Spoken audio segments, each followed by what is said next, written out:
She stood in front of the piano, her hands trembling, not from fear but from the moment's weight. The entire class snickered as the teacher smirked, arms crossed. He thought he was putting her in her place, proving she didn't belong. But what happened next? No one saw it coming. In just a few notes, the laughter stopped. The smirk vanished. And the entire room realized this wasn't humiliation. This was history being made. How did a racist teacher's cruel game backfire so spectacularly? Stay tuned. Maya had always found peace in music. At just 14, she could hear a song once and play it flawlessly, her fingers dancing across the piano keys like they were made for it. But in her small, predominantly white school, her talent was overlooked, if not outright dismissed. She sat quietly, in the back of her music class, ignored by her teacher, Mr. Thompson, a man who made it clear who his star students were. To him, Maya was just another face. Until today. Today, Mr. Thompson had a lesson in mind, but not about music. His eyes locked onto Maya with a smirk. "Come up here," he said. The class chuckled. She had no idea this moment would change everything. Maya hesitated as she stood, feeling every pair of eyes in the room lock onto her. Whispers rippled through the class, muffled laughter bubbling up as she walked toward the grand piano at the front. Mr. Thompson leaned back against his desk, arms crossed, his smirk widening.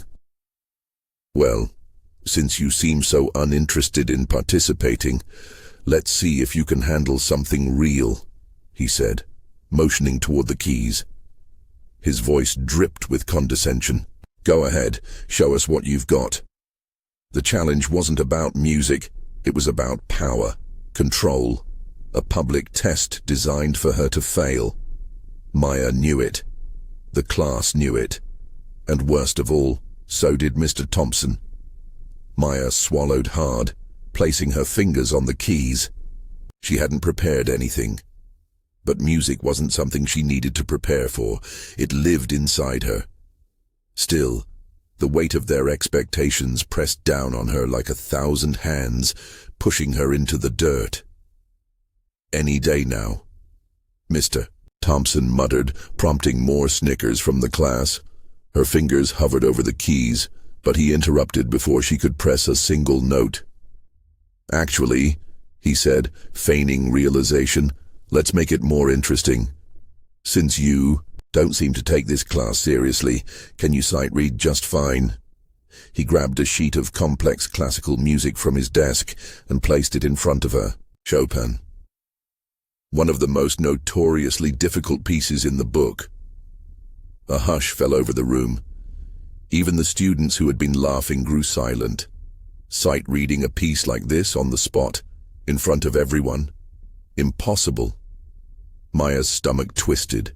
She could feel the trap closing in around her. If she refused, she'd be mocked for backing down. If she stumbled, she'd be a joke for weeks. Either way, Mr. Thompson would get precisely what he wanted, a reason to prove she didn't belong. He leaned down, voice just low enough for only her to hear. "Go on, play," he whispered. "Or was I right about you all along?" Something inside her snapped. Maya straightened her back, took a deep breath, and placed her hands on the keys. If he wanted to humiliate her, he'd have to work a lot harder than this. Then she began to play. The moment Maya's fingers touched the keys, the room changed. The giggles stopped. The smug grins faded. Even Mr. Thompson's smirk wavered. Because what came from the piano wasn't hesitation or struggle, it was brilliance. Her hands moved with impossible speed and precision, weaving through the notes as if they were second nature. The once intimidating sheet music was a formality. She didn't need to read it. She already knew the piano language, and she spoke it fluently. Gasps filled the room. The so-called star students, the ones Mr. Thompson had always praised, sat frozen in disbelief. They had spent years training, struggling to master pieces like this. But Maya? She played with an effortless grace that no lesson could teach. Mr. Thompson's face paled. Once crossed with confidence, his arms hung stiffly at his sides. This wasn't supposed to happen. Maya poured everything into the music, not just skill, but something more profound. The pain of being overlooked, the frustration of being underestimated, the anger of knowing she had to be twice as good just to be seen.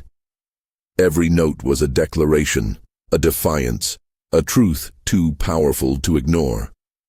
The room was dead silent when she struck the final chord. Then a single sound broke through, a slow, hesitant clap, then another, and then thunderous applause. Mr. Thompson didn't move. He didn't speak. For the first time, he had nothing to say.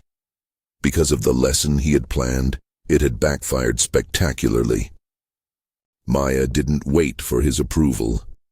She stood, shoulders back, chin high, and walked away from the piano, because she had already won. Maya returned to her seat, her heart still racing but her face calm. The class was still in shock. Some students whispered. Others stared at her like they were seeing her for the first time. Because in a way, they were. Mr. Thompson cleared his throat, his usual authority slipping through his fingers. He opened his mouth to speak, but what could he say? That she got lucky? That it didn't count? The truth was written on his face. He had tried to humiliate her, and instead, he had exposed his ignorance. Word spread fast. By lunchtime, the entire school was buzzing about the girl who had stunned her teacher into silence. Some students came up to her, awkwardly offering praise. Others avoided eye contact, embarrassed for having laughed earlier. But Maya didn't need their approval. She had proven something much bigger. She never needed permission to belong. Mr. Thompson never apologized. He carried on as if nothing had happened, but his grip on the class had shifted. He could no longer pretend Maya was invisible. He knew all eyes would be watching the next time he gave solos or praise. But this story isn't just about Maya. It's about every talented, brilliant kid who's ever been underestimated, dismissed or told they don't belong because of the color of their skin. How many more Mayans are out there, waiting for their moment to be seen? And how many more will have to fight just to be recognized? Maybe the real question is, when will we stop forcing them to prove what they already are?